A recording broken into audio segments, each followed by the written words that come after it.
जय हिंद साथियों, स्वागत है आपका अपने YouTube channel math by Deepesh पे। दोस्तों, इस वीडियो में हम दो बिंदुओं के बीच की दूरी ज्ञात करना सीखेंगे, जो कि ज्योमेट्री का एक पार्ट है, कोऑर्डिनेट ज्योमेट्री का पार्ट है। और ये आपके एग्जाम में हमेशा हर एक बार, कोई सा भी ऐसा साल नहीं हो जो आपका नहीं आता हो। क्लास 9th और 10th के एग्जाम के लिए काफ़ी महत्वपूर्ण टॉपिक है। और इस जो टॉपिक है, इससे क्वेश्चन 100% आपके एग्जाम में आएगा ही आएगा। और थोड़ा सा आप 10 मिनट दोगे तो आपका ये टॉपिक हमेशा के लिए जो है मैं क्लियर करा दूंगा, चाहे आप कितने भी कमजोर विद्यार्थी क्यों ना हो। तो चलिए हम वीडियो को शुरू करते हैं। सबसे पहला चीज़ देख लीजिए कि दो बिंदुओं के बीच की दूरी ज्ञात कैसे करते हैं। मान लीजिए एक बिंदु ए है और एक बिंदु बी है। अगर इनका निर्देशांक दिया हुआ है x1 और y1, x2 और y2, ये इनका निर्देशांक दिया हुआ है, तो इसको ज्ञात करने के लिए एक फार्मूला होता है जो कि अंडर रूट में यानी करड़ी में x2 माइनस x1 का होल स्क्वायर प्लस जो है y2 माइनस y1 का होल स्क्वायर। या फिर इस फार्मूले को ऐसे भी आप लिख सकते हो, करड़ी में जो है x1 माइनस x2 का होल स्क्वायर प्लस जो है y1 माइनस y2 का होल स्क्वायर। इस प्रकार से भी आप इसको लिख सकते हैं। अभी मुझे पता है आपको समझ में नहीं आ रहा होगा, जैसे जैसे मैं आगे क्वेश्चन कराऊंगा आपका सारा टॉपिक क्लियर हो जाएगा। तो चलिए हम क्वेश्चन की तरफ चलते हैं और हम क्वेश्चन लगाते हैं।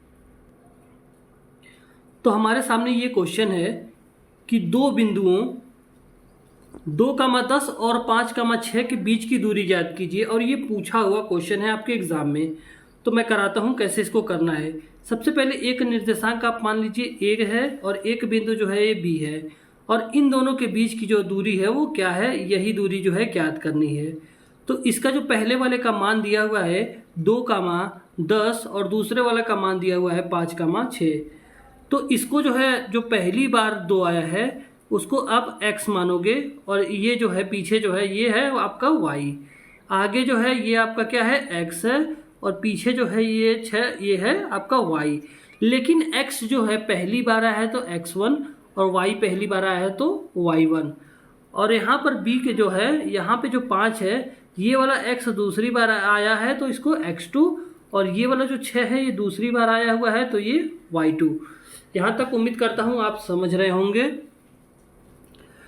तो ये इसका जो फॉर्मूला हमने पहले ही पढ़ा है, x1 माइनस x2 का whole square plus y1 minus y2 का होल स्क्वायर है। ये फॉर्मूला आप नोट कर लीजिए। अब इसमें हम मान रखते हैं। सबसे पहले x1, तो x1 कौन सा है, तो ये वाला जो है x1 है, तो x1 की जगह पे 2 रखेंगे। फार्मूले में माइनस है तो यहाँ पे माइनस लगाएंगे।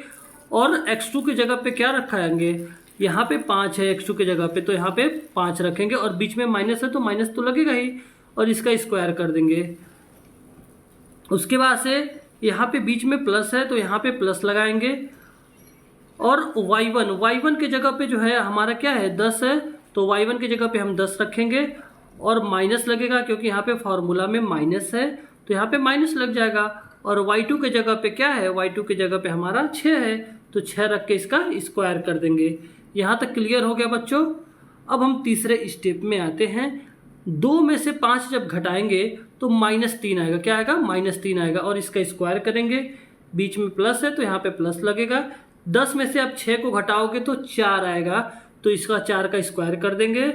आगे देखते हैं, 3 का स्क्वायर जो है माइनस में है, तो इसका मतलब होता है -3 और -3 का आपस में 2 बार गुणा करना होता है स्क्वायर। तो -3 और -3 जो है इसका जब आप गुणा करेंगे तो 3 3 9 हो जाएगा। लेकिन ये माइनस और माइनस का आपस में गुणा होगा तो ये प्लस हो जाएगा, तो यहाँ पे 9 हो गया। और 4 का स्क्वायर जो होता है 16 हो गया, क्योंकि 4 गुणे 4 तो कितना हो गया, 16 हो गया। तो यहाँ पे लिख दिए। अब इन दोनों को आप जोड़ोगे तो 16 और जो है 9, ये होगा 25। अब ये करड़ी में आ जाएगा 25। और जब इसको आप बाहर निकालोगे तो आएगा 5। कैसे बाहर निकालते हैं ये भी आप देख लीजिए। 25 है तो इसका आप गुणनखंड कीजिए। 5 है तो 5 से कितना बार में जाएगा, 5 बार में। और अब 5 से कितना बार में जाएगा, 1 बार में। तो ऐसे आप करड़ी में बनाएंगे, 5 गुणे 5।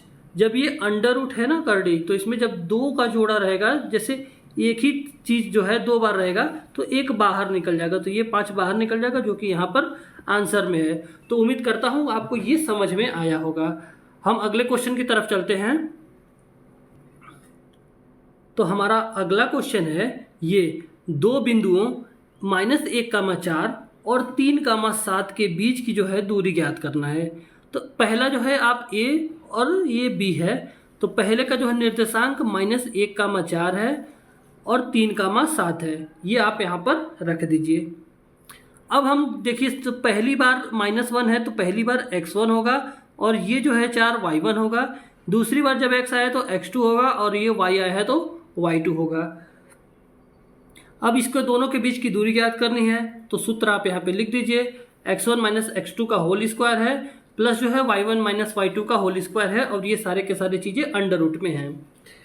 तो x1 की जगह पे बच्चों क्या रखा जाएगा, तो x1 की जगह पे क्या रखेंगे -1, तो यहाँ पे -1 लिख देंगे हम। फिर बीच में माइनस का चिन्ह है ना, तो यहाँ पे माइनस का चिन्ह लगा दिए। x2 की जगह पे क्या लिखा हुआ है 3, तो यहाँ पे 3 रख दिए। अब बीच में यहाँ पे प्लस है तो यहाँ पे प्लस हम लगा देंगे और y1 की जगह पे क्या रखेंगे, तो y1 की जगह पे 4 है तो यहाँ पे 4 रख देंगे और बीच में माइनस है तो यहाँ पे माइनस लिख देंगे। और y2 की जगह पे क्या है बच्चों, तो y2 की जगह पे बताइए, यहाँ पे 7 है तो यहाँ पे हम 7 लिख देंगे। अब इसका स्क्वायर कर देंगे। अब ध्यान दीजिएगा इस वाले में ध्यान दीजिएगा, -1 और -3 को जब हम करेंगे तो दोनों के दोनों माइनस में है तो चिन्ह तो माइनस का ही लगेगा, लेकिन इन दोनों को आपस में जोड़ लिया जाता है तो 3 और 1 4, तो यहाँ पे 4 का स्क्वायर हो जाएगा माइनस में और यहाँ पे प्लस है तो प्लस यहाँ पे लिख देंगे। और जब हम 4 में से 7 को घटाएंगे, 4 में से 7 को घटाएंगे तो कितना आएगा, -3 आएगा, तो -3 का स्क्वायर यहाँ पे लिख दिए। अब -4 का स्क्वायर कितना होगा, -4 को 2 बार आपस में गुणा करना होगा तो 4 चौका 16 हो जाएगा और माइनस और माइनस मिलके प्लस हो जाएगा। तो यहाँ पे देखिए 16 आ गया प्लस में, ये वाला प्लस का साइन यहाँ पे उतरेगा। अब -3 का स्क्वायर तो -3 गुणे -3, तो 3 3 9 होता है और माइनस और माइनस मिलके प्लस हो जाएगा तो यहाँ पे 9 हो गया। अब इसको आप करेंगे जोड़ेंगे तो ये अंडर रूट में 25 आएगा। और पिछले क्वेश्चन में मैंने बताया था कि 25 को कैसे बाहर निकालते हैं, तो 25 का यहाँ पे 5 आंसर हो जाएगा। तो दोस्तों उम्मीद करता हूँ आप समझ चुके होंगे कि इस प्रकार के प्रश्न कैसे बनते हैं। मैं इस पे 1-2 वीडियो और बनाऊंगा जिसमें कोशिश करूंगा कि एक वीडियो में 5 से 6 क्वेश्चन लूँ और आसानी से धीरे धीरे आपको समझाऊँ। तो अगर आपको वीडियो पसंद आया तो वीडियो को लाइक कर दीजिए, अगर चैनल पर नए हैं तो चैनल को सब्सक्राइब कर दीजिए। आपको बेसिक से सारे मैथ जो है मैं कवर करा के दे दूंगा। धन्यवाद।